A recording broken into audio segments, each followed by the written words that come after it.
কৃষ্ণচূড়া লাল হয়েছে ফুলে ফুলে, তুমি আসবে বলে। রংধনুটা মেঘ ছুঁয়েছে আকাশ নীলে, তুমি আসবে বলে। নিজের খুলে রাখা শান্ত চুলগুলো খোলা হাওয়ার পালে তুলে দিয়ে গুনগুনিয়ে গান করতে করতে উঠোন পেরিয়ে সদর দরজার সামনে এসে দাঁড়ালো হিয়া। খালি পায়ে মাখলো নরম মাটির মলিন স্বাদ, মুখে এক বালতি হাসি টেনে হাতে থাকা কৃষ্ণচূড়া ফুলগুলো ওই সপ্তম আকাশের দিকে ছুড়ে দিতেই সেগুলো বৃষ্টি হয়ে টুপটাপ ঝরে পড়ল সদর দরজা দিয়ে ভেতরের দিকে আসা উজানের গায়ের ওপর। উজানের সাদা শার্টটা মুহূর্তে কৃষ্ণচূড়া লালে লাল হয়ে রঙিন হয়ে উঠল। উজানকে দেখা মাত্রই হিয়ার চঞ্চল মনের অস্থিরতা থেমে গিয়ে হিয়া একটা শুকনো ঢোক গিলল। পরিস্থিতিটাকে সামাল দিতে মুখে এক বালতি হাসি টেনেই তার সেই বাচ্চামি কণ্ঠে ডাক দিল, উজান স্যার। উজান তার এক ভ্রু উপরে তুলে হিয়ার দিকে তাকাতেই হিয়া শুরু করলো তার কথার ফুলঝুরি। আছে আছে, আমার টেলিপ্যাথিতে না জোর আছে। জানেন, আমি আপনার ব্যাপারেই ভাবছিলাম, আর আপনি এখন আমার সামনে। কি সব ইডিয়েটের মতো কথা বলছো তুমি হিয়া? আপনি আমাকে যতই ইডিয়েট বলুন, এটা আমি বুঝে গেছি। মন থেকে কিছু চাইলে সেটা সত্যি সত্যি হয়। কি চেয়েছিলে তুমি? কেন আপনাকে? কথাটা মুখ ফসকেই বেরিয়ে আসে হিয়ার। ভুল জায়গায় ভুল কথা বলে ফেলেছে সে। কথাটা হুঁশে আসতেই জিভে কামড় দিয়ে আমতা আমতা করতে শুরু করলো হিয়া। না মানে, আপনার সাথে দেখা করে একটু কথা বলতে চেয়েছিলাম আর কি। এখন আমার হাতে সময় নেই, কোচিং এ ক্লাসের পর দেখা করো। আমি আজ প্রক্সি দিতে যাচ্ছি। শিশির আছে না বাড়িতে? হ্যাঁ মানে ভাইয়া তো আছে, কিন্তু আমার কথাটা তো একটু জরুরি, শুনে যান না প্লিজ। Sir, Ujan sir. আরে শুনুন না, আরে কোথায় যাচ্ছেন? ধুর, এই জন্য বলে মানুষের ভালো করতে নেই। এই সাদা বিলাইয়ের তো নয়। হিয়াকে পাত্তা না দিয়ে শার্টে লেগে থাকা কৃষ্ণচূড়ার পাপড়িগুলো গা থেকে ঝেড়ে বাড়ির ভেতরে হনহন করে ঢুকে গেল উজান। উজান স্বভাবতই একটু চাপা স্বভাবের, খুব বেশি কথা বলা তার পছন্দ না। তার উপর হিয়ার এসব মিনিংলেস কথা তো নয়। সবাই তার এই চুপ আর গম্ভীর স্বভাবের জন্য তাকে রাগী আর বদমেজাজি মানুষ হিসেবেই বেশি চেনে। তবে সে যে একদমই কম কথা বলে এমনটাও না। সে তার জীবনের তিনটে মানুষের সাথে তার মনের সুখ দুঃখ বিনা দ্বিধায় শেয়ার করে। এক তো তার মা, দ্বিতীয়ত তার ছোট চাচার মেয়ে রোদেলা, আর তার ছোটবেলার প্রাণের বন্ধু শিশিরের সাথে। শিশিরের সাথে যখন সে থাকে বোঝার উপায় নেই যে সে শান্ত কিংবা একটা গম্ভীর ব্যক্তিত্বের মানুষ। উপরন্তু শিশিরের সব কথা সে মনে প্রাণে বিশ্বাস করতে অভ্যস্ত। এদিকে শিশিরের একমাত্র বোন, তার আদরের রাজকন্যা হিয়া হচ্ছে তার উড়ন্ত কিশোরী। একটা জায়গায় স্থির হয়ে বসে থাকা যে কি জিনিস এই মেয়ে তা জানে না। যেন পায়ে তার চাকা লাগানো আছে এরকম অবস্থা। দস্যি মেয়ে যাকে বলে এক কথাতে। ছোটবেলায় বাবা মাকে হারিয়ে নিজের সব বলতে এখন সে বোঝে তার এই শিশির ভাইকে। থাকে দাদুর বাড়িতে, যদিও এখানে তাদের চাইতে আধিপত্য বেশি তার ছোট চাচারই। দেওয়াল হতে সিমেন্ট খসে পড়া, রং ওঠা ছোট্ট একটা রুমে জায়গা মেলে হিয়ার। এতে অবশ্য হিয়ার মনে কোনো আক্ষেপ নেই। সারাদিন খেলাধুলা আর গল্পের বই পড়েই সময় কেটে যায় তার। তবে খেলাধুলা হচ্ছে তার রন্ধে রন্ধে মেশানো, এটা ছাড়া তার একদমই চলে না। ছোট চাচি যে তাকে আর শিশিরকে তুচ্ছ নজরে দেখে, ব্যাপারটা সেরকম না। মধ্যবিত্ত সংসারে টানাপোড়েনে যেভাবে চলে আর কি, সেভাবেই উনি চেষ্টা করে শিশির আর হিয়াকে ভালো রাখতে। তবে রক্ত তো রক্তই হয়, কোথায় নিজের সন্তান আর কোথায় অন্যের। পা দুটো একটু উঁচুতে তুলে লাফাতে লাফাতে গেট দিয়ে রাস্তায় আসতেই হিয়ার নজরে পড়ল উজানের লাল কালো বাইকটার দিকে। সামনে গিয়ে দাঁড়িয়ে কি জানি একটা ভাবতে থাকলো হিয়া। এটা এটা এটা কার গাড়ি? ওই সাদা বিলাইটা না? তার মানে ভাইয়ারা এখন আমায় রেখে একা একা বের করতে যাবে? কত খারাপ। বলে হিয়া উজানের বাইকের ওপর একটা স্কার্টের প্যাকেটের মধ্যে রাখা বাদামের খোসাগুলো সব এক এক করে ছড়িয়ে দিয়ে এক ছুটে সামনে লতাদের বাড়ির দিকে এক দৌড়ে পালিয়ে গেল। তার আর মুখ পাকিয়ে পাকিয়ে বলতে লাগলো, ঠিক হয়েছে, যা করেছি বেশ করেছি। আমার কথা শোনার টাইম নেই। যেই মেয়ে এই সাদা বিলাইটাকে বিয়ে করবে সে সারা জীবন পস্তাবে। এত সাইলেন্ট একটা মানুষ থাকে কি করে? বোরিং। একটা মেয়ে কি করে এত কথা বলতে পারে শিশির? তুই হিয়ার সাথে থাকিস কিভাবে? আমি হলে সিরিয়াসলি পাগল হয়ে যেতাম। শোন, আমিও পাগল হই, কিন্তু কখন জানিস? যখন আমার এই বোনটা বোবা হয়ে যায়, মানে রাগে মুখ ফুলে আমার সাথে কথা বলে ছেড়ে দেয়, তখন। বুঝলি বন্ধু? খুব ভালোবাসিস না তুই হিয়াকে? তা যখন বিয়ে দিয়ে পার করবি তখন থাকবি কি করে নিজের এই বোনটাকে ছাড়া? জানি না, শুধু জানি হিয়াকে ভালো রাখতে হবে। আর তোর ভালো থাকা? হিয়ার ভালো থাকার মধ্যে সীমাবদ্ধ। হুম, বের হবি তো নাকি এখন? ওদিকে রাহাত বসে আছে আবার। চল, হয়ে গেছে আমার। শিশিরকে নিয়ে বাইকের সামনে এসে দাঁড়াতেই ভ্রু কুঁচকে গেল ওজানের। সদ্য পরিষ্কার করে নিয়ে আসা বাইকটার একই অবস্থা। কে করল এই নোংরা কাজ? বাদামের খোসাগুলো বাইক থেকে পরিষ্কার করতে গিয়ে ওজানের স্মরণে আসলো একটু আগের ঘটনা। তখন হিয়ার সাথে কথা বলতে গিয়েই ও লক্ষ্য করেছিল হিয়ার স্কার্টের পকেটে বাদামের প্যাকেট ঝুলছিল। তার মানে এই কাজটা নিশ্চয়ই হিয়া ব্যতীত আর কারো নয়, কারণ এই ধরনীতে হিয়ার আগমনী ঘটেছে ওজানকে জ্বালিয়ে পুড়িয়ে ছাই বানানোর জন্য। আর যা এই কটা বছরে বেশ ভালো করে বুঝতে সক্ষম হয়েছে ওজান। ওজান রাগান্বিত দৃষ্টিতে শিশিরের দিকে তাকাতেই শিশির ফিক করে হেসে দিল। ওজানের চাহনি দেখে শিশিরেরও বুঝতে বাকি থাকলো না কাজটা তার গুণধর বোন ছাড়া আর কারোরই নয়। বাইক স্টার্ট দিল ওজান গন্তব্য শহর থেকে একটু দূরে একটা কোম্পানির হেড অফিসে। সেখানে যাওয়ার কারণ শিশিরের চাচার বিজনেস রিলেটেড কিছু কথা বলার জন্য। আরও ওই কোম্পানির হেড ওজানের পরিচিত বিধায় ওজানকে নিয়ে যাওয়া। ও বলা হয়নি, ওজান এবার রংপুর মেডিকেলে MBBS সেকেন্ড ইয়ারে পড়ছে, আর শিশির অ্যাকাউন্টিং নিয়ে BBA করছে রোকেয়া ভার্সিটি থেকে। আর এলাকায় ওজানদের কিছু ফ্রেন্ডদের নিয়ে গড়ে ওঠা কোচিং সেন্টারে সবার সাথে হিয়াও পড়তে যায়। সেই সূত্রে ওজানকে হিয়া তার ওজান স্যার বলেই সম্বোধন করতে বেশি পছন্দ করে। এদিকে শিশিরের সাথে একই ডিপার্টমেন্টে পড়ে ওজানের কাজিন রোদেলা। ওজান যেমন হিয়াকে দু চোখে সহ্য করতে পারে না, অমনি শিশির আর রোদেলার সম্পর্কটাও সাপে নেউলের টাইপ। দেখা হলে শুধু ঝগড়া আর বিবাদ, তবে সেটা ভালোবাসার সৃষ্টির ঝগড়া, আড়ালে যে তার অন্য কিছু লুকালো। এদিকে আমাদের হিয়া পিচ্ছি পড়ছে সবে, আর এই 9-এর কোঠা টপকে টেনে উঠে যেন তার অদৃশ্য পাখাটা একটু বেশি উঠছে আজকাল। হেড অফিসের কাজটা শেষ করে বাড়ির উদ্দেশ্যে রওনা দেবার পথে থেমে যায় ওজান। একটা পুকুর দেখে শিশিরকে বলে, চল ওই গাছতলায় নিচে কিছুক্ষণ বসে থেকে তারপর যাই। আসলে সিগারেট নামক অসহ্যকর নেশার বস্তুটা খাওয়া হয়নি অনেকক্ষণ যাবৎ, সেটা টানতেই এই বসার আয়োজন।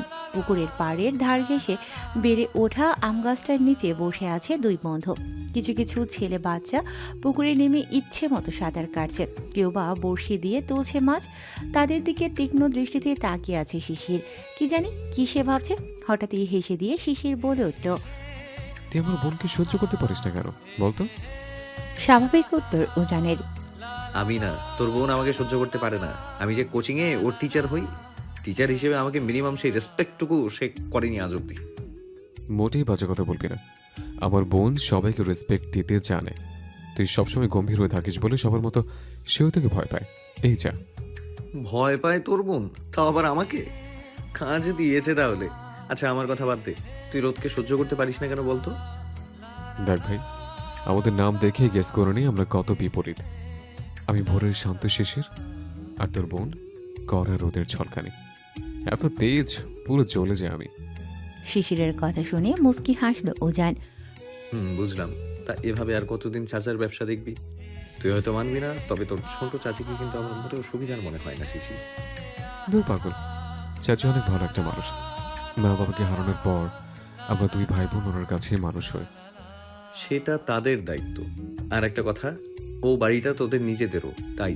আর উনি তো ওনার মেয়েকে নর্থ সাউথের মতো প্রতিষ্ঠানে পড়াচ্ছে। তোর মনে হয় ওনাদের টাকা নেই? দেখ, চাচির বাবার বাড়ির অবস্থা বিশাল, তাই উনি ওখান থেকে এনে ওনার মেয়েকে ভালো প্রতিষ্ঠানে পড়াতেই পারে। কিন্তু চাচু তো অত উচ্চবিত্তও না। ভালোবেসে বিয়ে করে চাচির আমাদের মতো পরিবারে আছে। এখন উনি ওনার টাকা দিয়ে যা খুশি করুক। হিয়ার দায়িত্বটা তো আমারই, বল, ওনাদের না। হিয়া বড় হলে ওকে একটা মন মতো ছেলের হাতে তুলে দিয়ে আমি একটা শান্তির ঘুম দেব। কত চিন্তা ওর জন্য জানিস? রাতে ঘুম আসে না ঠিক মতো। আমারও চিন্তা হয় তোর বোনকে নিয়ে। মানে? তুই বললি না মন মতো ছেলে চাস। তোর ওই ডানা কাটা বোনের জন্য কোন যে সুপাত্র জুটবে উপর মাবুদি ভালো জানে। তো কি বলতাম, সেদিনও দেখলাম মাঠের মধ্যে সবার সাথে কেমন দল বেঁধে কি সব খেলছে। তোর বোনের খেলার বয়স আছে এখন, বড় হচ্ছে, শরীরে গ্রোথ হচ্ছে, দেখতেও তো জিনিসটা বাজে দেখায়। তুই ভাই হয়ে একটু শাসন করতে পারিস না, খালি পায়ে সারাক্ষণ। তুই হিয়ার দিকে ওইসব নজরে দেখিস? একদম বাজে কথা বলবি না শিশির, জিনিসটা চোখে লাগে প্রচুর। সরি সরি, আমি তো মজা করলাম। আমি তো জানি তুই কেমন ছেলে। আর আমি বা কি করি বলতো? থাকি বা কতক্ষণ বাড়িতে, সবসময় তো চাচার সাথে দোকানে থাকতে হয়। তাই বলে তুই শাসন করবি না হিয়াকে? সে আমার শাসন শুনলে তো ওর এই বান্ধবীগুলো ডাকতে আসে, অমনি কোন ফাঁকে যে বাড়ি থেকে বেরিয়ে যায় আমি টেরও পাই না। ভাব, এমন দোষী একটা মেয়ে। আমার বোন হলে পায়ে শিকল বাঁধিয়ে রাখতাম। রোদের কাছেও তো শুনলাম এখন নাকি হিয়া পড়তে আসে। রোদ রোদকে দেখে কিছু শিখতে পারে না? রোদেরা কত গোছানো আর পরিপাটি জানিস? থাক ভাই, আমার বোন যেমন আছে অমনি ভালো। তোর বোনের মতো গোছানো হবার চাইতেও ওই ছন্নছাড়া হয়েই থাক। উফ, তোর বোন তো না, এটা পুরো ধানি লঙ্কা। রেগে উঠল ওজান। শিশির হেসে দিল। সিগারেটের শেষ অংশটুকু মনের সুখে টেনে নিয়ে দুজনে উঠে দাঁড়ালো। হঠাৎই শিশিরের মাথায় ভুট্টা নড়ে চড়ে বসতেই সে বায়না ধরল তারা এখন এই পুকুরটা থেকে একটা ডুব দিয়ে আসবে। তার প্রচুর গরম লাগছে, আর এই গরম তাড়ানোর নিনজা টেকনিক হচ্ছে এই পুকুর। ওজান না করলেও শিশির ঠিক ওজানকে রাজি করিয়ে নেয়। শার্ট প্যান্ট খুলে কয়েকটা ডুব দিয়ে আসবো, তারপর কাপড়ের স্যাম্পলগুলো থেকে একটা নিয়ে মাথা টাথা ভালো করে মুছে জামা কাপড়গুলো পরে ফেলবো, এই তো ব্যাস। তোর সাথে থাকলে একদিন নির্ঘাত লোকে আমায় পেটাবে শিশির। চেনা পরিচিত কেউ দেখলে কি ভাববে বলতো? ধুর, এখানে আমাদের নেই ভাই। আর ভাবতো ছোটবেলায় মাহাতিমদের পাড়ার পুকুরটায় সারাদিন মাছ ধরতাম, আর গরম লাগলে কিরকম সাঁতার কাটতাম। আর চাচ্চুর মারও খেতাম সেই রকম। তোদের এই বড়লোক বাড়ির ছেলে মেয়েদের তো এই এক সমস্যা, জীবনটা সুন্দর করে উপভোগ করাটা তোদের কপালে জুটে না। বাদ দে, নে আমি রেডি। হাফ প্যান্ট পরে কেমন করে দাঁড়িয়ে আছি দেখ। তুই ছাড়া এই কাজ আমাকে কেউ করতে বললে জীবনেও রাজি হতাম না আমি। জানি জানি, আমাকে তুই না করতে পারবি না। নে হাত ধর। রেডি, 1 2 3। থ্রি গোনার সাথে সাথে দুই বন্ধু মিলে লাফিয়ে ডুব দিল পুকুরটাতে। মনে পড়ে গেল সেই ছোট্টবেলার কিছু ছেলে মানুষই কিছু সুন্দর মুহূর্তের চিত্র। রাত তখন 8টার কাছাকাছি। চায়ের কাপে টোস্টের বাকি অংশটুকু ভিজিয়ে খাচ্ছিল হিয়া। সামনে বই খাতা সব খুলে রাখা, যদিও এতে মনোযোগ তার নেই বললেই চলে। হঠাৎই তার খাওয়ার মাঝে শিশির বলে উঠল। তুই আর কাল থেকে মাঠে খেলতে যাবে না হিয়া? মুখ থেকে টোস্টটা টুক করে বেরিয়ে আসলো হিয়ার। টপাটপ মুখ মুছিয়ে রাগি চোখে বলে উঠল। কেন কেন কেন যাব না? ওয়াই? কারণ আমি বলছি তাই। না না না, তুই তো না করার মতো ছেলে না। নিশ্চয়ই কেউ তোর কান ভরাইছে। এই এই, ওই সাদা বিলাইটা আবার তোকে কিছু বলেনি তো? সেদিন মাঠে খেলার সময় কিরকম তাকিয়েছিল আমার দিকে। আমাকে কেউ কিচ্ছু বলেনি পাগলি, তুই বড় হচ্ছিস না, একটু বোঝ। বড় হয়ে গিয়েছি দেখে কি আর খেলবো না আজও? বাড়িতে খেল, উঠোন আছে, ওখানে খেল। মাঠে কি তোর কত ছেলেপেলে রাস্তা দিয়ে যায়? কেউ যায় না। আমরা যখন খেলি তখন মাঠ ফাঁকাই থাকে। সে যাই হোক, আর তোর না রোদেলার কাছে ম্যাথ পড়ার কথা, গেছিলি পড়তে? কথাটা শুনে হিয়া শিশিরের সামনে এসে বিস্ময়ে আনন্দে লাফিয়ে ওঠে। হাত ঘুরিয়ে ঘুরিয়ে বলতে থাকে রোদেলাদের বাড়ির রাজকীয় বিবরণের প্রতিচ্ছবি। ভাইয়া গিয়েছিলাম তো। জানিস ভাইয়ার রোদেলা আপুদের বাড়িটা কি বিশাল। আমরা তো আপুদের রান্নাঘরের সাথে লাগানো ব্যালকনিতে পড়ি, কিন্তু আজ আগে আগে যাওয়াতে রোদ আপু তার পুরো বাড়ি আমাদের ঘুরে দেখালো। মনে হচ্ছিল কি জানিস, একটা রাজপ্রাসাদ। আমি তো আজকে ওই সাদা বিলাইয়ের রুমেও গিয়েছিলাম। তোর বন্ধুর রুমটা কি বিশাল আর সুন্দর। উফ, কি বড় এসি, মেঝেতে টাইলস দেয়, এমনকি ঘরের দেয়ালেও টাইলস, জানিস? ওজনরা অনেক বড় লোক, আমি জানি। আগে ছোটতে আবির থাকাকালীন প্রায় রোজে যেতাম ওদের বাসায়। আমি তো পুরো টাসকি খেয়ে উল্টে পড়ে যাচ্ছিলাম। এত সুন্দর বাড়ি আমি সিনেমা মুভিতেও দেখিনি। উফ, সিঁড়ির কাছের ঝাড়বাতিটাও কি জোস। তোর খুব ইচ্ছা হয় না রে ওরকম একটা সুন্দর বাড়িতে থাকতে? আমি খুব খারাপ একটা ভাই, তোকে কিছু ঠিকভাবে দিতে পারি না। শিশিরের কথায় হিয়া এবার কেঁদে দিয়ে ঢং করে বলে ওঠে।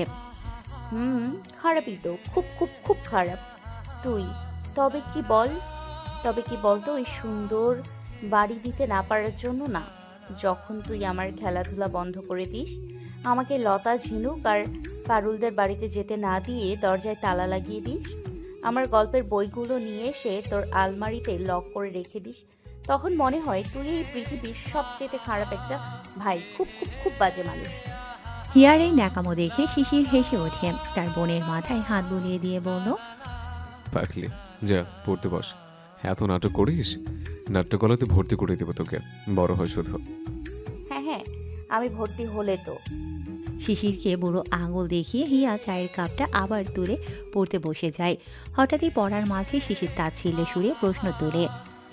রোদেলারা খুব বড় লোক, তাই না রে হিয়া?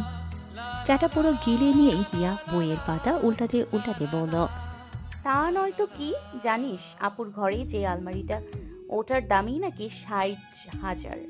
আপু তো বলতে চায় না, কি যেন কথা প্রসঙ্গে কথাটা উঠলো। আমি তো পুরো আচ্ছা ভাইয়া, সত্যি কি 60,000 টাকার ফার্নিচার দোকানে পাওয়া যায়? যায়, 1 লাখ টাকার আলমারি পাওয়া যায়। বাদ দে, পর মনোযোগ দিয়ে। হিয়াকে পড়তে বসিয়ে দিয়ে শিশির ওর জানালার কাছে এসে একটা দীর্ঘশ্বাস ফেলল। রোদেলার জন্য তার মনে একটা গভীর ভালোবাসা আছে। যতই সে রোদেলার সাথে ঝগড়া করুক, রোদকে দূরে সরিয়ে রাখুক, রোদেলার প্রতি তার একটা অন্যরকম না বলা ভালো লাগা কাজ করে প্রতি মুহূর্তে। রোদেলার বাবা যে আর্মির একজন উচ্চ পদস্থ কর্মকর্তা, তাদের যে এত অঢেল সম্পত্তি, সেটা অবশ্য রোদকে দেখে বোঝা অসম্ভব। নিজের সাজানো গোছানো ছোট্ট পরিপাটি জীবন নিয়ে সে সুখী, কিন্তু শিশির জানে রোদেলার মতো উচ্চবিত্ত মেয়ে তার জন্য নিষিদ্ধ, পুরোপুরি নিষিদ্ধ। শিশির তো নিজের মনকে সামলে নিল, কিন্তু হিয়ার চঞ্চল মন কি পারবে উজান স্যারের শাসনে নিজেকে বিলীন করে দিয়ে তাকে মনের সবটা দিয়ে ভালো না বেসে থাকতে? হিয়াকে কখনো বলবে উচ্চবিত্ত পরিবার থেকে আসা উজান স্যারের দিকে তাকানোটাও তার জন্য নিষিদ্ধ? প্রাচুর্যের দেয়াল ভেঙে কি কখনো এই 4টি হৃদয় এক হতে পারবে কি সব সম্পর্ককে পেছনে ফেলে নিজেদের ভালোবাসাটাকে টিকিয়ে রাখতে? চাচার কাপড়ের দোকানের ম্যানেজারের দায়িত্বে আছে শিশির। ভার্সিটিতে ক্লাস না থাকায় সকাল সকাল এসে দোকানে এসে বসলো। কর্মচারীরা অবশ্য তার আগে এসেই নিজেদের কাজ গুছিয়ে নিয়েছে।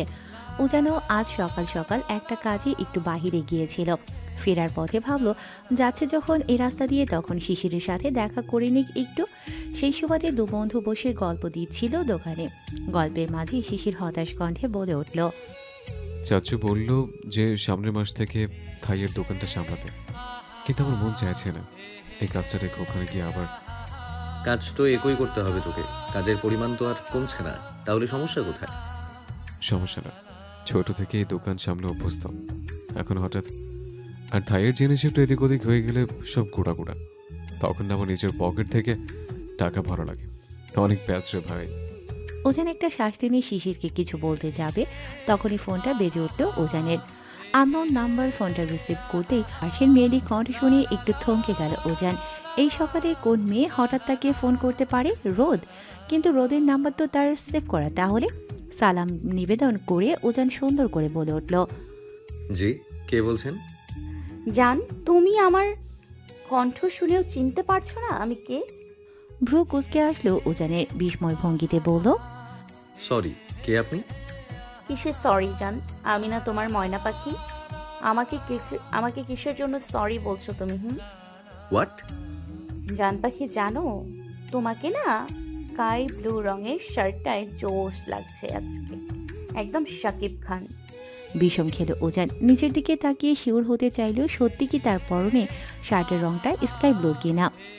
জান, ও জান, তুমি বাইরে কিছু খাইছো জান? ওই যে সকালে একটা পাউরুটি টুকরো খেয়ে বেরিয়ে গেলে, তারপর কিছু দিয়েছো আর পেটে তুমি? জান। অন্তরাত্মা শক্ত হয়ে আসলো উজানের। এই মেয়ে কি করে জানলো সে সকালে শুধু একটা পাউরুটি খেয়ে বেরিয়েছে? আজব, এটা রোদ নয় তো।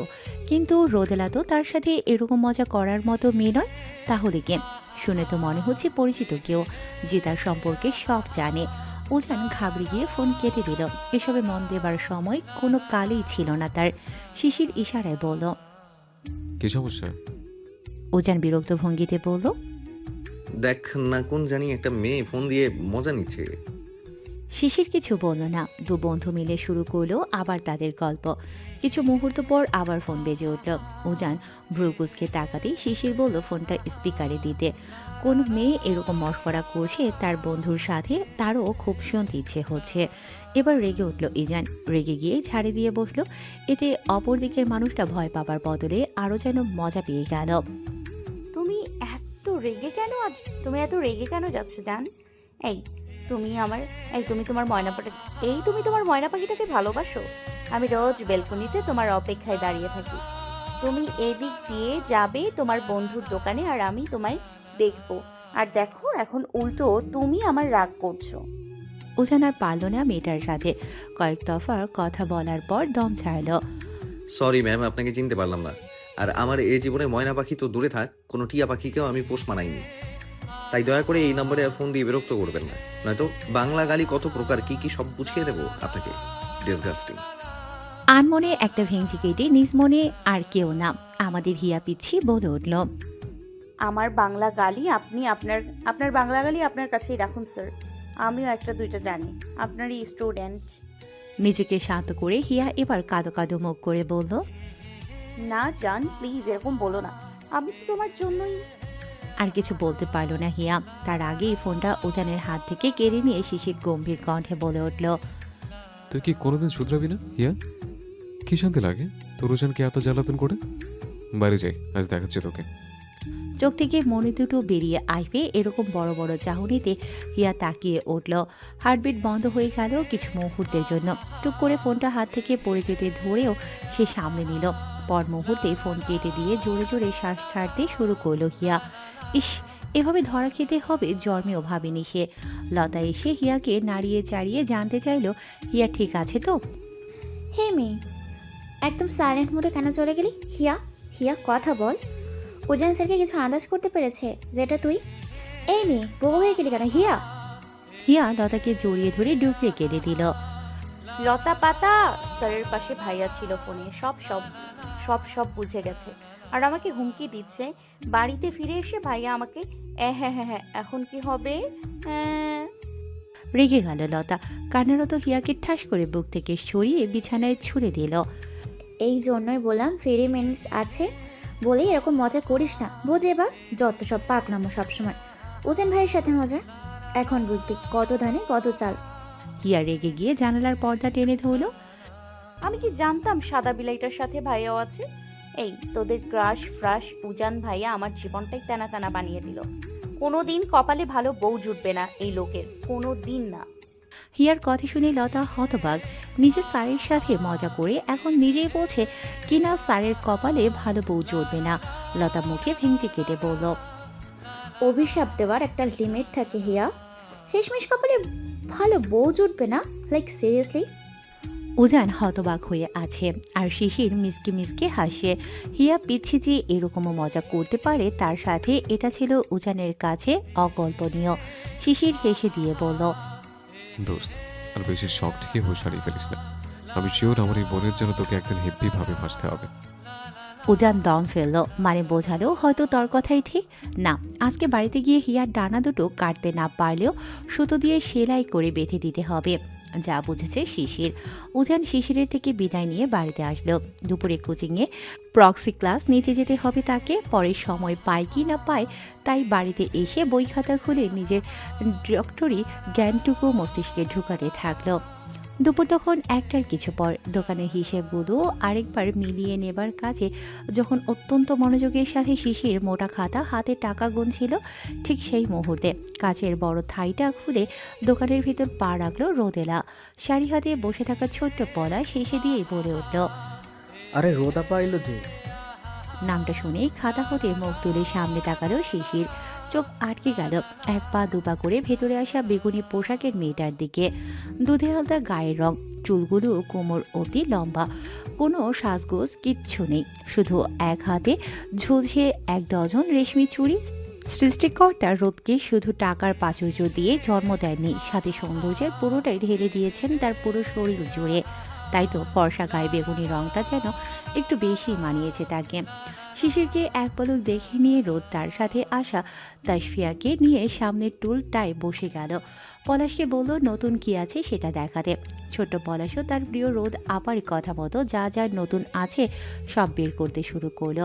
বেশ অনেক কয়টা জামা দেখার পর রোদের একটা লালের মাঝে হলুদ চুড়ির বাটিক ড্রেস পছন্দ হলো, যার প্রাইস লেখা 2550।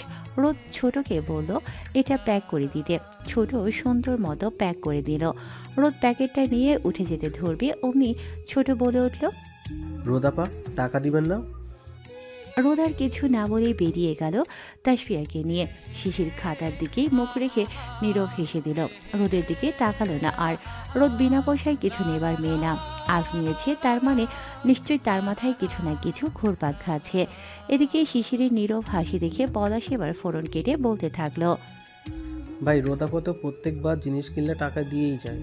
আজ আপনার থেকে টাকা কেন নিতে কইলো? কি চলে ভাইজান? শিশির রেগে গিয়ে পলাশকে ঝাড়ি দিল। দূর বেটা, বেশি বুঝিস তুই। আমার লগে তোদের রোদ আপা যায় রে, ওরা কত বড় লোক তুই জানিস? এরকম হাজারটা দোকান কেনার ক্ষমতা রাখে ওর আর ওজনের বাপ। আর তুই এসে জেগে জেগে স্বপ্ন দেখার জন্য কাজ কর নিচে। পলাশ হাসলো, হেসে দিয়েই বলল, তবে যাই কন ভাইজান, আপা কিন্তু আপনারে বহুত ভালোবাসে, আপনি মানেন আর না মানেন। শিশির কিছু বলল না আর। মন্টালকে ভালো লাগা খারাপ লাগা দু কাজ করতে থাকলো। রোদ যতই তাকে ভালোবাসুক এই সম্পর্ক কখনো পরিণতি পাবে না। সে এটা খুব ভালো করেই নিজের মনকে বুঝিয়ে দিয়েছে, খুব ভালো করে। ক্লাস দুটোই শুরু হবার কথা থাকলেও এখন বাজে 2:10। স্যারের আতাপাতা কিচ্ছু নেই। উপস্থিত সবাই সিটে বসে যে যার মতো গল্প দিচ্ছে। কেউ বা টিপছে ফোন। হঠাৎই সবার গল্পের মাঝে ক্লাসের সবচেয়ে দুষ্ট ছেলে নীরব সামনে গিয়ে দাঁড়িয়ে বলল, এই তোরা দেখবি আমি সায়রা ম্যামের নকল করব এখন। সবাই চুপ হয়ে গেল। নীরব কিছু করার মানেই সে হাসির মেলা, সবাই তা জানে। তাই সবাই মনোযোগ দিয়ে দেখতে থাকলো নীরব কি করে। নীরব একদম তাদের বাংলা টিচার সায়রা ম্যামের অবিকল নকল করতে থাকলো। কেমন পড়ার সময় উনি নাক টানেন, হাত পেঁচিয়ে মুখে ভঙ্গি এঁটে পড়াতে থাকেন সব। এদিকে সবাই হাসতে থাকলো।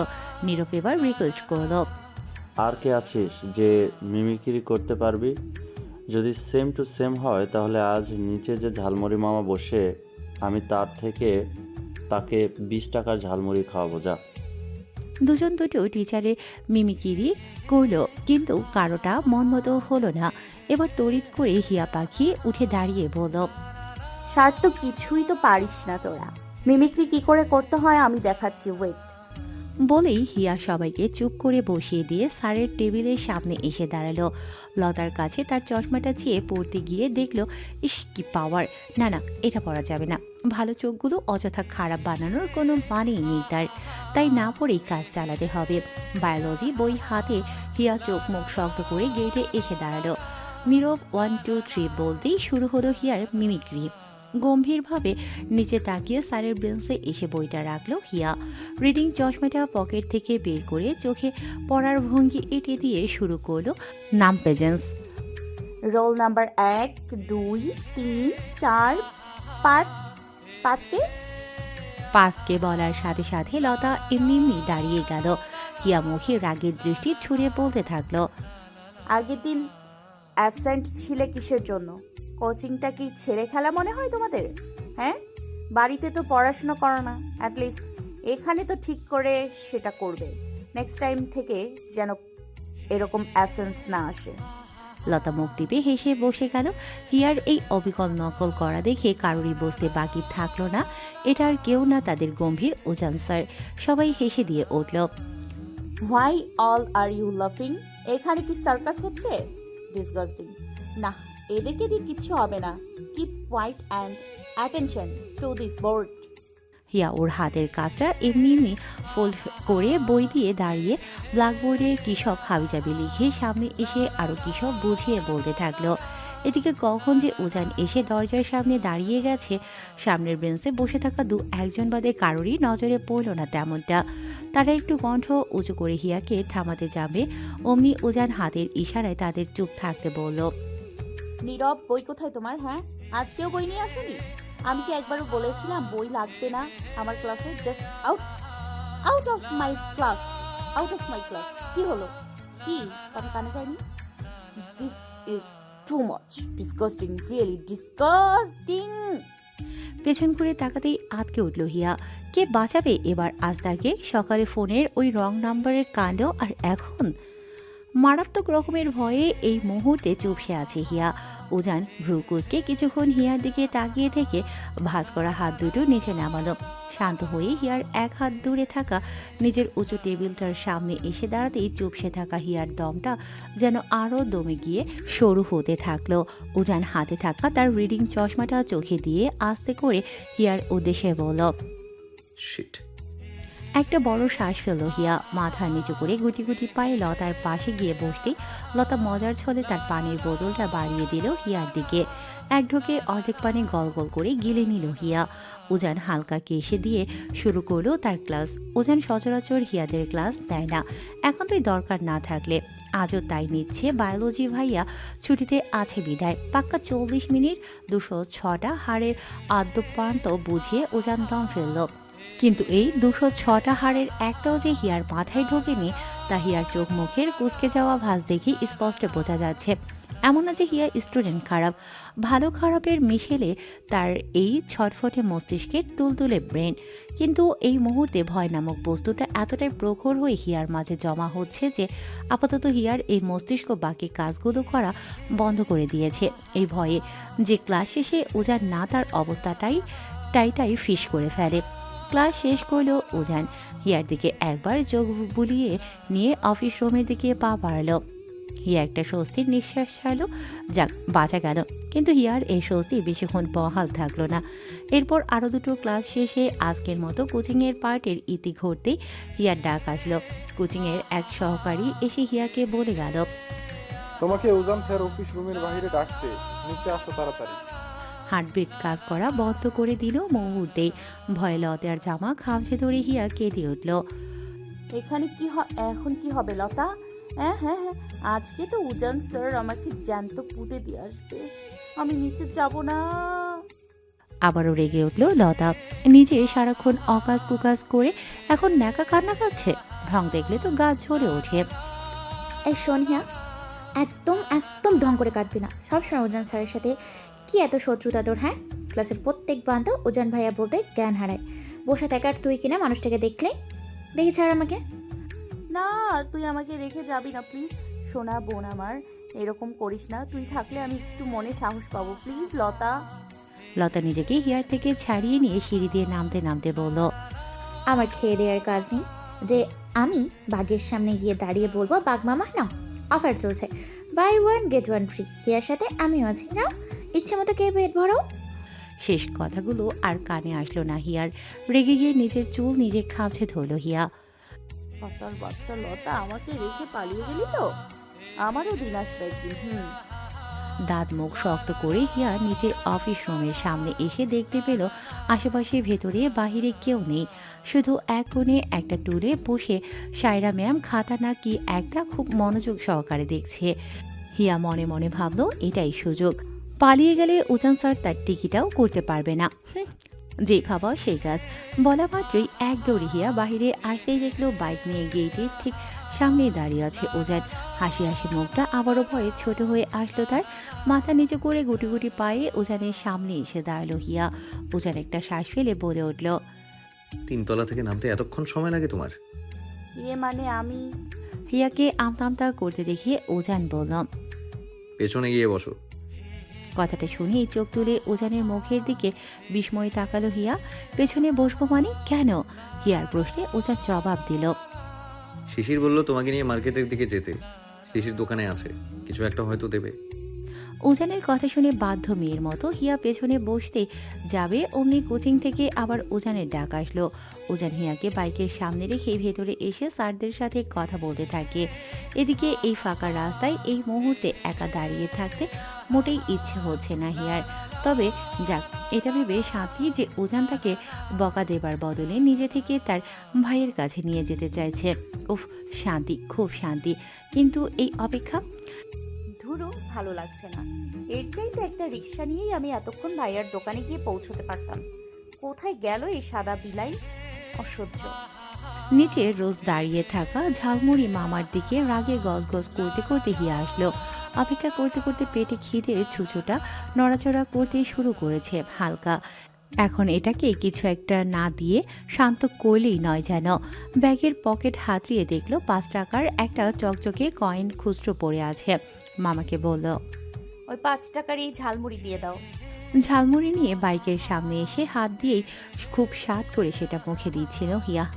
অমৃত মামার এই ঝালমুড়ি। 5 টাকা তো দূর, 500 টাকার খেলেও পাকস্থলীতে তৃপ্তি মিটবে না এমন। কাসুন্দি গুলো যা রসালো, মন প্রাণ জুড়িয়ে যায় একদম। হিয়া মনে মনে ভাবলো, আর 5 টাকা থাকলে পুরো 10 টাকারই কেনা যেত। ইস, কাল ভাইয়ার পকেট থেকে আরো কিছু খুচরা টাকা নিয়ে আসতে হবে। নীল আকাশের গা বেয়ে শুভ্র মেঘের বর্ণিল সাজ। মেঘের থেকে অনেক দূরে সূর্যের রাগান্বিত তেজ। তপ্ত রোদ, গাছের পাতার ফাঁকে মাঝে দিয়ে সেই রোদের সোনালি কিরণ এসে পড়ছে হিয়ার মুখে। ঘামে ভিজে গেছে হিয়ার পিঠের পেছন ভাঁজ। বিন্দু বিন্দু লোনা জল জমেছে হিয়ার নাকের ডগায়। ডান হাতে কখনো ঝালমুড়ি মুখে পুড়তে, তো কখনো হাত কপালে রেখে রোদ থেকে বাঁচতে চলেছে হিয়ার ব্যর্থ চেষ্টা। সবকিছু মিল করে কত যে মোহনীয় লাগছে হিয়াকে এই মুহূর্তে। অগোছালো হিয়াকে প্রকৃতির এই সরঞ্জামে সাজাতেই যেন মেঘ রোদের এই ব্যস্ততা। হিয়ার খাবার মাঝে ওজান বেরিয়ে বাইকের সামনে হেঁটে আসলো। সামনে তাকাতেই চোখ আটকে রইল তার প্রিয়তমার এই অগোছালো রূপের মায়াজালে। কিছুক্ষণ এক নেশাত্মক চোখে সে চেয়ে রইল ঘরমাক্ত হিয়ার মুখের অবলীল সৌন্দর্যে। তবে মনে আসা অনুভূতিটাকে বেশ কৌশলে সামনে নিল ওজান। চোখটা নামালো হিয়ার মুখের দিক থেকে। হিয়াকে হাতসহ ঝালমুড়ি খেতে দেখেই ভ্রু কুঁচকে আসলো তার। ইস, কত না জানি হাইজেনিক এটাতে। ওজানের কপালের গাঢ় রগগুলো খেয়াল করতেই হিয়া তার ঝালমুড়ির শেষ অংশটুকু টপাটপ মুখে পুড়ে নিয়ে কাগজটা দেয়ালের এক কানিতে ছুঁড়ে দিল। ওজান বাইকে বসতে হিয়া এসে ওজানের পেছনে বসলো। ওজান বাইক স্টার্ট দিল। হিয়া আনমনে ও ঝালমুড়ি মাখা ডান হাতটা ওজানের কাঁধে রাখতেই হাতে লেগে থাকা সব হলুদ কাসুন্দি মেখে গেল ওজানের সাদা শার্টে। হুশ ফিরল হিয়ার। জিভে কামড় দিয়ে মাথায় একটা বাড়ি মারল নিজের। ধ্যাত, কেসটা কি হলো? নিজেকে মনে মনে হাজারটা বকুনি দিতে থাকলো হিয়া। এদিকে ওজান এরই মধ্যে বাইক স্টার্ট দিয়ে দিয়েছে। গাড়ি চলছে অলিগলি বেয়ে মার্কেটের পথে।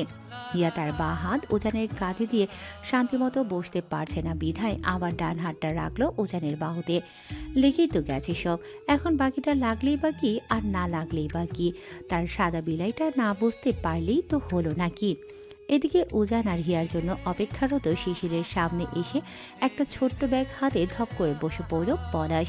ব্যাগটা শিশিরের হাতে দিয়েই মুখে এক ফালি হাসি টেনে পলাশ বলল, ভাইজান, এটা রোদা ভাই পাঠাইছে আপনার জন্য। নিন, নিয়ে উদ্ধার করুন আমাকে। ভ্রু কুঁচকে আসলো শিশিরের। ব্যাগটা হাতে নিয়ে পলাশকে বলল। যা তোর কাছে। পলাশ শিশিরকে একটা পাকা পাকা হাসি উপহার দিয়ে নিজের কাজে মন দিল। ব্যাগটা হাতে নিয়ে শিশির দেখলো তাতে দুটো শার্ট, একটা টি শার্ট আর দুটো প্যান্ট রাখা। নিমিষের রাগের মেঘ এসে জমা হতে থাকলো শিশিরের মাথার মধ্যে। কতবার সে রোদেলাকে বলেছে তাদের মাঝে কখনো কিছু সম্ভব না। রোদ তারপরও কেন? টেক্সট আসার শব্দে শিশিরের রাগটা হালকা কাটলো। ফোন হাতে নিয়ে টেক্সট ওপেন করতে লেখা ভাসলো, এই যে ম্যানেজার সাহেব, আপনার থেকে কিছু না নিলে তো আবার আপনি কিছু গিফট করা যায় না আপনাকে, তাই কিছু নেবার বদলে কিছু রিটার্ন করলাম। শার্টের ছেঁড়া বোতামটা যে একটু শখ করে লাগিয়ে নেবেন সেটারও তো সময় হয় না আপনার। যা দিয়েছি কাল ক্লাসে পড়ে আসবেন। রিটার্ন দেবার চিন্তা ভুলেও করবেন না, না হলে কিন্তু। শিশির কিছু না ভেবেই তৎক্ষণাৎ উত্তর করল, আমি এটা নিতে পারবো না রোদ পাখি, আমাদের মাঝে কিছু সম্ভব না, বোঝো তুমি একটু। সাথে সাথে রিপ্লাই আসলো রোদেলার, বুঝলাম। কালকে ক্লাসে শার্ট দুটো থেকে একটা পরে এসো, তারপর বাকি কথা হবে। শিশির কাটকাট ভঙ্গিতে বলল, এই শার্ট আমি পরবো না রোদেলা। রোদেলা উত্তর দিল, বেশ, তোমাকে কি করে এই শার্ট পরাতে হয় সেটাও আমার জানা আছে শিশির আহমেদ। রাত তখন 12টার কিছু পর। উজানকে নিয়ে চাচাসহ বাড়িতে আসলো শিশির। বাহিরে চলছে প্রচণ্ড ঝড়ের তাণ্ডব। সকলের সূর্যের তেজ দেখে এটা বোঝার উপায় ছিল না সূর্য অস্ত যাবার পর এই মধ্যরাতে আকাশ কাঁপিয়ে মেঘ তার গর্জন শুরু করবে। উজানদের বাড়িতে নিয়ম মতো 10টার মধ্যে বাড়িতে ঢোকার কড়া হুকুম থাকলেও এই অনাকাঙ্ক্ষিত ঝড়ের কবলে পড়ে উজানের পক্ষে বাড়ি ফেরা আজ সম্ভব হয়নি। হয়তো ঝড় শেষ হলে যেতে পারতো, কিন্তু শিশির বলল থেকে যায় না একটা দিন, অনেক দিন তো হলো থাকা হয় না একসাথে। এই সুযোগ আন্টিকে বলে কিছু একটা যদি ম্যানেজ করা যায়। উজানেরও খুব ইচ্ছে ছিল শিশিরের সাথে অনেকদিন পর একটা রাত কাটানোর, তাই তার মাকে বলে রাজি করানো গেল ব্যাপারটা। বাড়িতে এসে ফ্রেশ হয়ে নিয়ে উজান সহ বিছানায় গা মেলে দিল শিশির। হিয়া আপাতত ঘুমিয়ে আছে, যাক শান্তি, রাতটা অন্তত ভালো কাটানো যাবে। এদিকে চাচি এসে শিশিরকে বলল উজান কিছু খাবে কিনা বা তার কিছু লাগবে কিনা। শিশির বলল কিছু লাগবে না, তবে আরেকটা কাঁথা দিয়ে গেলে ভালো হতো। চাচি ঝটপট ট্রাঙ্ক থেকে আরেকটা কাঁথা বের করে শিশিরকে ধরিয়ে দিল। বৃষ্টির আমেজে রাতটা ভালোই কাটছিল দু বন্ধুর। জমানো গল্প, হাজারো পুরনো স্মৃতির সাথে চুপিসরে একটা সিগারেটের টান, এই তো আর কি লাগে এই মুহূর্তটার জন্য। কিন্তু এদিকে উজানেরই এই শিশিরদের বাড়িতে থাকার বিষয়টা খুব একটা ভালো চোখে নিলেন না উজানের বাবা। একটু রাগান্বিত কণ্ঠেই উনি উজানের মাকে বললেন, যখন দেখলো ঝড় হতে পারে তখনই তো তোমার ছেলে বাড়িতে আসতে পারতো। আর শিশিরের সাথে কি এত সারাক্ষণ ওর? তোমার ছেলের কি আর বন্ধু বান্ধব নেই? শিশিরদের সাথে যায় আমাদের, বলো তো তুমি। উজানের মার মনে একটা চাপা অভিমান এসে বিরাজ করল। উনি সেটাকে হজম করে নিয়েই বললেন, বন্ধু বান্ধব কেন থাকবে না? উজান সবার সাথেই মেশে, তুমি দেখতে পারো না। আর শিশিরের সাথে একটু বেশি সময় থাকে, কারণ ওরা ছোট থেকে একই সাথে বড়, তাই জন্য। উজানের বাবা একটু শান্ত হয়ে শীতল কণ্ঠে বললেন, ঠিক আছে, আজকে রাতটা থাক, কাল সকাল সকাল উজানকে বাড়ি ফিরতে বলো। ঝড়ের তাণ্ডব কাটিয়ে সকালের মিষ্টির রোদ এসে উকি দিচ্ছে হিয়ার রোমের ভেন্টিলেটরের ভেদি করে ঘরের দেয়ালের এক কানিতে। সকালের এই নরম নরম রোদের ঝলক দেখে কি আর বোঝার উপায় আছে কাল কি ঝড়টাই না হয়েছিল সারা রাত জুড়ে। চাচির ডাকে আড়মোড়া ভেঙে ঘুম ঘুম চোখে একটা বিরাট হাই টেনে উঠে বসল হিয়া। ঘড়িতে চোখ পড়তেই দেখলো 7:15, 8টায় ক্লাস। যাক, সময় আছে, ধীরে সুস্থে তৈরি হওয়া যাবে। ব্রাশ করে এসে স্কুল ড্রেস পরে নাস্তায় লাল চায়ের সাথে একটা টোস্ট চুবিয়ে খেলো হিয়া। ব্যাগ গোছাতে খেয়াল করলো রুটিনে জল জল করে লেখা আছে 4th পিরিয়ডের শিল্পী ম্যাডামের পিটি ক্লাস। রাগ উঠল হিয়ার। হাতের দিকে তাকিয়ে দেখলো নখগুলো ছোট আর পরিষ্কার আছে কিনা। যাক, যা আছে মানানসই আছে, কিন্তু এই 2 বেনি কে করে দেবে এখন? কি জ্বালা! এমন না যে হিয়া বেনি করতে পারে না, পারে, কিন্তু যা করে তাতে কখনো একটা মোটা হয় তো আরেকটা চিকন, খুবই ঝামেলার একটা জিনিস। চাচিকে না পেয়ে সব গুছিয়ে হাতে চিরুনি আর দুটো সাদা রাবার ব্যান্ড নিয়ে শিশিরের রুমের দিকে পা বাড়ালো হিয়া। সোজা গিয়ে ধপ করে বসে পড়ল কাঁথা দিয়ে নিজেকে মুড়িয়ে রাখা উজানের পায়ের কাছে। আর দুবার শিশির ভেবে উজানের পা টেনে ধরে ডাকতে থাকলো উজানকে, ভাইয়া, ও ভাইয়া ওঠো না, আজকে পিটি ক্লাস আছে, দে না 2 বেনি করে। চাচি যে কোথায় গেল? ওঠ না ভাইয়া, দেরি হচ্ছে তো আমার, উঠবি না? পানি এনে ঢালবো তোর গায়ে ভাইয়া। হিয়ার ডাকে লেগে আসা ঘুমটা ভেঙে গেল উজানের। উজান এক হাতে চোখটা হালকা কষতে নিয়ে এপাশ ফিরতে যাবে, অমনি হিয়ার নজরে পড়ল সামনে একটা মোটা বইয়ের ভাঁজে। উজানের দিকে আর না তাকিয়ে বইটা হাতে তুলে নিল হিয়া। আরে, এটা তো সাদা বিলাইয়ের বই, এখানে কেন? হোয়াই? ভাইয়া, এটা সাদা বিলাইটার বই না? তোর কাছে যে ফেলে রেখে গিয়েছিল নাকি দোকানে? ইস, কি কঠিন কঠিন ইংলিশ, কেমনে পড়ে এসব? অবশ্য ওনার মতো হিটলারের জন্য এরকম বস্তা বস্তা বইয়ের যুদ্ধে নিজেকে বিজয়ী করা খুব একটা কঠিন কাজ না। তবে কি জানিস ভাইয়া, আমাদের ব্যাচের যে একটা মেয়ে আছে না, মোহিনী, ভাই রে ভাই, সেই মেয়ে তো উজান ভাইয়া বলতেই ফিট খায়। শুধু কি মোহিনী, ব্যাচের প্রত্যেকটা মেয়ের নাকি ক্রাশ এই সাদা বিলাইটা। কিন্তু আমার না এই লোকটাকে দেখলেই কেন জানি পায়ের রক্ত মাথায় ওঠে জানিস। একটু কি মিষ্টি করে কথা বলতে পারে না? মানলাম বেটা অনেক বড় লোক, তার আব্বার অঢেল আছে, তাই বলে একটু হাসি মুখে কথা বলবে না? ইটস অ্যাটিটিউড দেখলে তো গা পিত্তি আমার টিকটিক করে চলে যায়। জল্লাদ একটা দেখলেই আত্মা শূন্য হয়ে আসে আমার। এদিকে আমার রোদ আপুটাকে দেখ, কত মিষ্টি, কি শান্ত, মনে হয় ওরা একসাথে এক বাড়িতে থাকে। আমার তো খুব ইচ্ছে রোদ আপুর মতো একটা সুন্দরী ভাবি হবে আমার। রোদ আপু একটা গোলাপি গোলাপ ফুল, বুঝলি, দেখলেই চোখটায় শান্তি লাগে। এই হাসিটা আপুর, আমি যদি বড় হয়ে রোদ আপুর মতো হতে পারতাম। আর ওই সাদা বিলাইটা তো আপুর পুরো উল্টো। মানছি সে সুন্দর স্মার্ট, তাই বলে এত মুড। শোন না ভাইয়া, আমি একটা কবিতা ঠিক করেছি সাদা বিলাইটার জন্য। সুকুমার রায়ের একটা কবিতা, একবারে খাপের খাপ মিলে যায় ওনার সাথে। শুনবি? শোন। রামগরুরের ছানা, হাসতে তাদের মানা, হাসতে গেলে বলে হাসবো না না না না না। একদম পারফেক্ট না বল? কবিতাটা বলতেই খিলখিল করে হেসে দিল হিয়া। হিয়ার এই লাগামহীন কথা আর হাসির মাঝে বাথরুম থেকে মুখে তোয়ালে দিয়ে মুছতে মুছতে রুমে ঢুকলো শিশির। শিশিরকে দেখেও হিয়ার কথা থামল না। আরও কী সব বলতে গিয়ে হিয়ার হুঁশ ফিরল। একটু অবাক হয়ে চুপ হয়ে গেল হিয়া। নিষ্পণে কি একটা চিন্তা করে আটকে উঠে হিয়া টপ করে দাঁড়িয়ে গেল।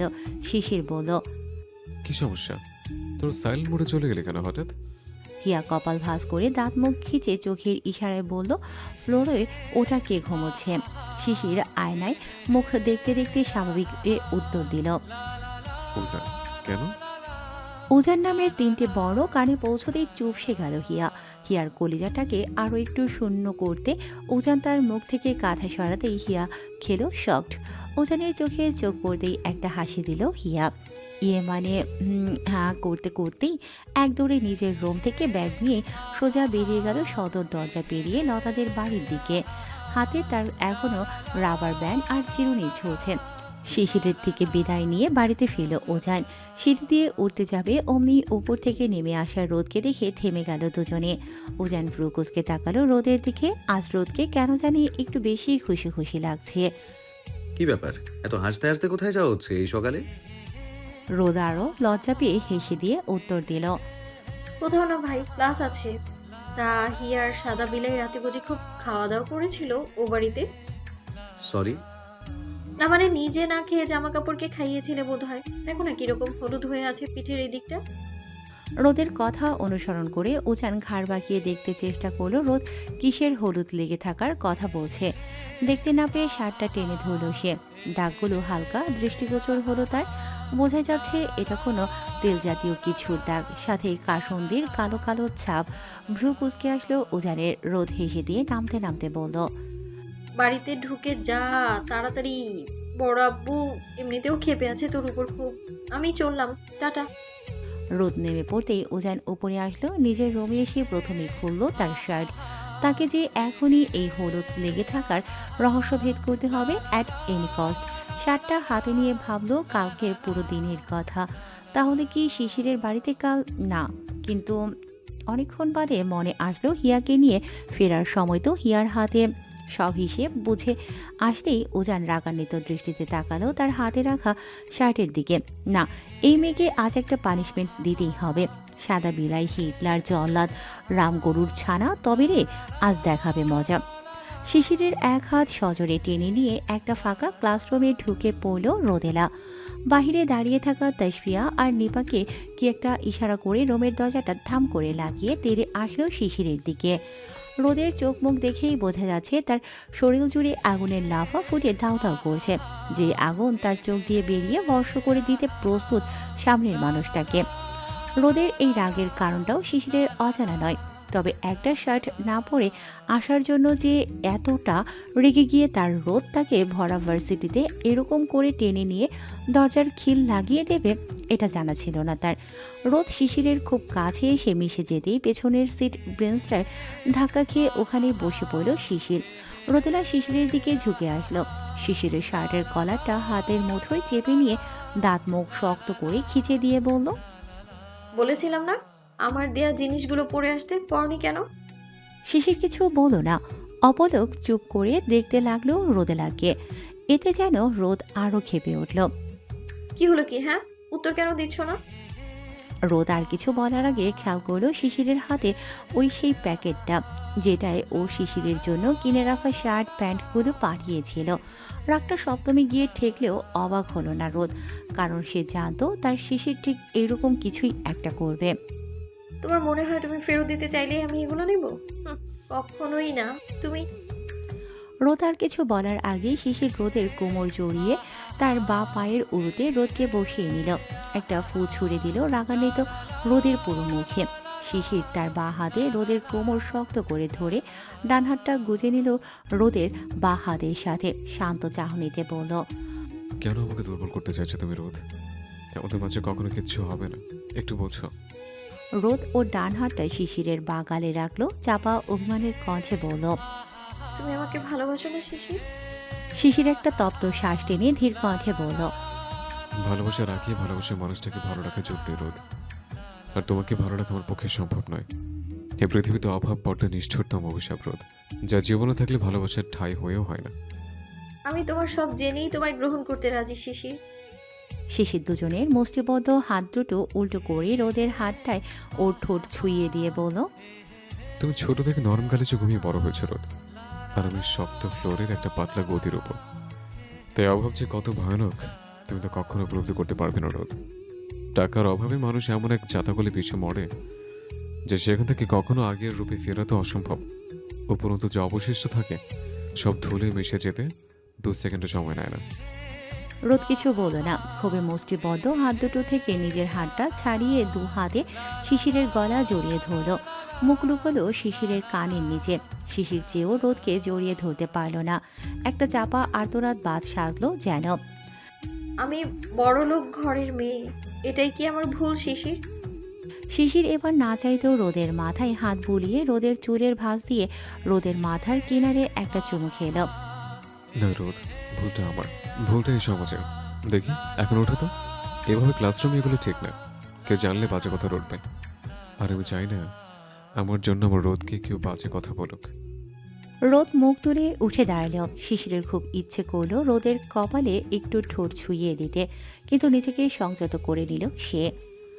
এই প্যাকেটটা নিয়ে যাও রোদ। তুমি রাখো আপাতত তোমার কাছে, আমি ক্লাস শেষে নিয়ে যাব। বলেই দরজা খুলে ক্লাসরুমের দিকে হাঁটা দিল রোদ। সাথে ছিল নিপা আর তাসবিয়া। তিনজনে গিয়ে সিটে বসতেই রোদ একটা ডেভিল টাইপ হাসি দিল। রোদের এই রহস্যসূচক হাসি দেখেই নিপা আর তাসবিয়া ভ্রুকুচকে তাকালো রোদের দিকে। নিজের কৌতূহল মেটাতে না পেরে নিপা জিজ্ঞেস করেই দিল, তুই এই কাঁচি নিয়ে গিয়ে জিজুর সাথে ভেতরে কি করলি রোদ? রোদ একটা হাসি দিয়ে নিপার কানে কানে বলল। কেটে দিচ্ছি। চোখ বড় বড় করে তাকালো নিপা। কেটে দিয়েছিস মানে? কি কেটে দিয়েছিস? হাই হাই, শেষে জিজুর মিডল বডি আউট। তুই কি ডেঞ্জারাস মেয়ে রে রোদ। কিন্তু এখন? রোদ ভ্রুকুচকে বলল। কি এখন? নিপা বলল, আরে তোদের ভবিষ্যৎ বাচ্চা কাচ্চা ওগুলো ডেলিভারি দিবি কি করে? বাচ্চার বাবাই বা যখন। রাগ উঠল রোদের। নিপার মাথায় বাড়ি দিল একটা। গর্ধব, মিডল বডি আউট করিনি, তোদের জিজু শার্ট ছিঁড়ে দিয়েছি। আমার দেয়া জিনিস পরবে না? দেখবো এখন কেমন ছেঁড়া শার্টে ক্লাসে ঢুকে। রোদ যখন অভিযোগের ভারে শিশিরকে জড়িয়ে ধরে তখনই কায়দা করে শিশিরের পেছনের পুরো শার্ট ছিঁড়ে দেয়। তার উদ্দেশ্য এই 2 বছর আগের বোতাম ছেঁড়া যাওয়া শার্টগুলো এক এক করে শিশিরের রুম থেকে তো দূর, জীবন থেকে আউট করে দেয়া। আর তাতে সফলও হয় রোদ। গ্রামীণ চেকের লাল কালো নতুন শার্টটা গায়ে জড়িয়ে ক্লাসে ঢুকে হাতে থাকা ফাইলটা সজোরে টেবিলে ছুঁড়ে মারে শিশির। নিজ জায়গায় বসে পড়তেই চোখটা বন্ধ করে নেয়। রাগে কপালের রগগুলো তীর তীর করে কাঁপছে, তার সাথে কাঁপছে সারা শরীর। সেই রোদকে অভাবের সারাংশ বুঝিয়ে বলছিল, আর রোদ কিনা তাকে ভালোবাসার সম্প্রসারণ পড়িয়ে দিল। চোখ খুলে রোদের সিটের দিকে তাকাতেই দেখল রোদ তার দিকে তাকিয়ে একটা বিশ্বজয়ের হাসি দিচ্ছে। সাথে রোদের পাকা পাকা চাহনি আরও শরীর জ্বালিয়ে দিল শিশিরের। পাশের সিটে বসার রনি শিশিরের কাঁধে হাত দিয়ে হেসে দিল। শিশির ভ্রুকুচকে রনির দিকে তাকাতেই সে বলল, মনোযোগ দে পাগলি, ভয়ের কিছু নেই, আমি আছি না। কি হয়েছে ভাই, এরকম করে হিয়াকে টেনে তুলি কেন? আরও রাগ বেড়ে গেল শিশিরের। রনি মজা করে কথাটা বললেও শিশির রাগে ট্যাগটা এক টানে ছিঁড়ে রোদের দিকে ঘুরে তাকালো। রোদ শিশিরের চোখের রাগের তীব্রতা দেখা মাত্রই হালকা হেসে দিল। নিজের ঠোরজোড়া উঁচু করে হাওয়াতে একটা চুমু ছুড়ে দিল শিশিরের দিকে। রোদের এমন কাণ্ডে আরও রাগান্বিত দৃষ্টিতে তাকিয়ে উঠল শিশির। কিছু বলতে যাবে তার আগেই ক্লাসে স্যার এসে উপস্থিত হলো। পড়াতে শুরু করলো স্যার। পড়ার মাঝে সবার মন বসলেও শিশিরের মন আটকে রইল রোদের উপর।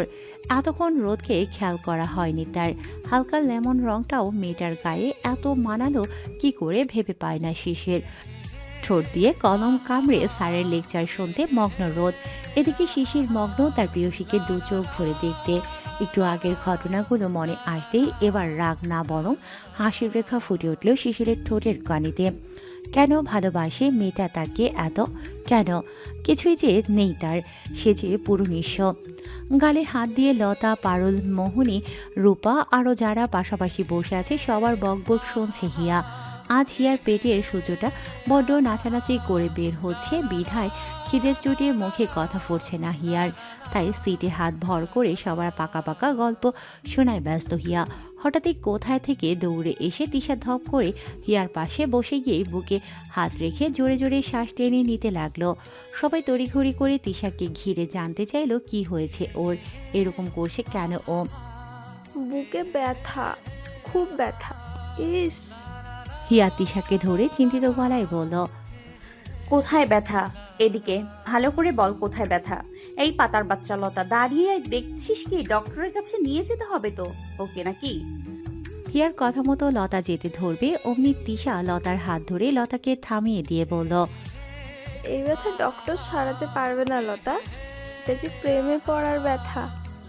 সবাই বড় বড় চোখে তাকিয়ে উঠল তিশার মুখের দিকে। মানে কি বলতে চাইছে কি এই মেয়ে? দোস্ত, উজান স্যারকে আজ যা লাগছে না, আমার কাছে যদি ডোরেমনের কোনো গ্যাজেট থাকতো, আমি একদিনের জন্য হলেও লোকটাকে বিয়ে করে দেখতাম। বেটা এত হট কেমনে হইল ভাই? পোশাক পরেই এমন, পোশাক ছাড়া না জানি। উফ। লজ্জায় হিয়ার বুকে মুখ লুকিয়ে নিল তিশা। এদিকে এতক্ষণ তিশাকে ধরে থাকা হিয়া রেগে উঠে এক ধাক্কাতে তিশাকে ফ্লোরে ছুঁড়ে ফেলল। তাতে দাঁত চেপে কিছু একটা বলতে যাবে অমনি তনু এসে হিয়ারই কানের সাথে সাধালো, দোস্ত, আজকে লাল পাঞ্জাবিতে উজান স্যারকে যা লাগছে না, স্যারটা বরাবরই লাইট কালার পরে, তবে মনে হয় আজ কোনো ফাংশনে আছে, তাই আজ লাল পুরো স্ট্রবেরি বানিয়েছে নিজেকে। যদি একটু হোয়াইট দিয়ে কামড়াতে খেতে পারতাম। তিশা ফ্লোরের সাথে থাকা পিলারে হেলান দিয়ে ভাবলেশীনভাবে বলল, এই পোলা তো পোলা নয়, আগুনের গোলা। তনু, আগুনের গোলা। I really need Mumtaz aunty's this song right now. পাশ থেকেই মোহিনী এবার বলে উঠল, আমার তো সেই প্রথম দিনেরই ক্রাশ ছিল ওই পোলা। স্যারে যখনই দেখতাম তখনই মনের মধ্যে একটাই গান বাজতো, তু চিজ বড়ি হ্যাঁ মস্ত মস্ত, তু চিজ বড়ি হ্যাঁ মস্ত। তনু এবার দীর্ঘ শ্বাস টেনে বলল, না দোস্ত, আজকে তো ওনাকে দেখলে শুধু মনে হয় একটা গানই বাজছে, রোশিকে দিল কা জ্বালা, ওই লাল কুর্তাওয়ালা, দিলি বড় জ্বালা রে পাঞ্জাবিওয়ালা, দিলি বড় জ্বালা রে পাঞ্জাবিওয়ালা। সবার এই গানের আন্ডাকসারি দেখে রীতিমতো বোকা বনে গেল হিয়া। তার উজান বিদ্বেষী মনকে যে এই উজান পাগল ফ্যান্ড্রম কিছুতেই মেনে নেবে না তা বুঝে আসতেই হিয়া নিজেই কেটে পড়ল সেই রাস্তা থেকে। না, এই অশ্লীল ফ্রেন্ড গোষ্ঠীর মাঝে থেকে নিজের পাম্প বাড়ানোর কোনো মানে হয় না, কোনো না। অন্য সিটে গিয়ে বসে পড়তেই দেখলো কার জানি একটা 10 টাকার ড্রাই কেক প্যাকেট সামনে তাকিয়ে তাকে হাই বলছে, তাও আবার হেসে হেসে বলছে। পেটটা শান্ত না হলেও মনটা খুশিতে ভরে উঠল হিয়ার। আশেপাশে তাকিয়ে দেখলেও সম্পত্তি আছে ঠিকই, কিন্তু মালিকানার দাবি দেওয়া এই মুহূর্তে কেউ নেই। তাই সব কিছুকে তুচ্ছ করে প্যাকেটটা খুলে ভেতরে কেকটা টপাটপ মুখে দিতে লাগলো হিয়া। যাক, পেটের ছুঁচোটা একটু ক্ষণের জন্য হলেও তো শান্ত হবে।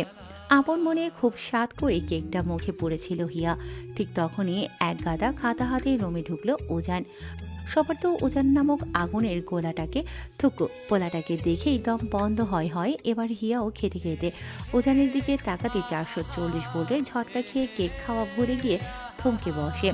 আজ সত্যি উজানের দিকে চোখ ফেরানো মুশকিল হয়ে পড়ছে। লাল পাঞ্জাবি, সাদা চুড়িদার, হাতে ব্ল্যাক ঘড়ি, চুলগুলো হালকা উস্কো খুস্কো, বোঝাই যাচ্ছে সবে গোসল করে আসলে হয়তো। আর তাতেই যেন সবাই একটা জ্বলন্ত লাভা দেখতে পাচ্ছে, যে লাভা যে কোনো নারী মনকে হালকা হলেও ঝলসে দিতে সক্ষম। হিয়া না চাইতো এবার হিয়ার মুখ দিয়ে ক্ষীণ কণ্ঠে বেরিয়ে আসলো, তু চিজ বড়ি হে মস্ত মস্ত, তু চিজ বড়ি হে মস্ত। হুঁশে ফিরতেই নিজেই নিজের কাণ্ডে ক্ষিপ্ত হয়ে ওঠে হিয়া। তার চিরশত্রুকে সে কিনা এভাবে মস্ত মস্ত বলছে। রাগে নিজের চুল খামচে ধরল হিয়া, নিজের মনকে বোঝালো হ্যাঁ, লোকটা আগুন না বারুদের গোলা, যখন তখন তার ওপর হামলা করে দিতে সক্ষম। তাই এর থেকে দূরে থাকাই নিরাপদ, খুব খুব নিরাপদ। পরীক্ষার খাতাগুলো সবার মাঝে বন্টন করে দিয়ে উজান বেরিয়ে আসলো। না, আজ আর সে ক্লাস করাবে না। হিয়া যেন হাঁপ ছেড়ে বাঁচল, কিন্তু তা যেন বেশিক্ষণের জন্য না। কোচিং ছুটি হতেই সিঁড়ি দিয়ে নামছিল হিয়া। হিয়ার সামনে ছিল লতা আর রূপা, হিয়া পেছনে। হঠাৎই কারো হাতের টানে সেকেন্ড ফ্লোরের একটা রুমে এসে আটকে গেল হিয়া। কিছু বলে চিৎকার করার আগেই সামনের মানুষটা তার মুখে হাত দিয়ে ব্ল্যাকবোর্ডের কাছে হিয়াকে চেপে ধরল। ভয়ে চোখ বন্ধ করে নিলেও পর মুহূর্তে চোখ খুলে তাকাতেই দেখল সামনের মানুষটা আর কেউ না, তার সাদা বিলাই। উজান হিয়ার মুখ থেকে হাত নামিয়ে নিল। হিয়া অবাক সুরে বলল,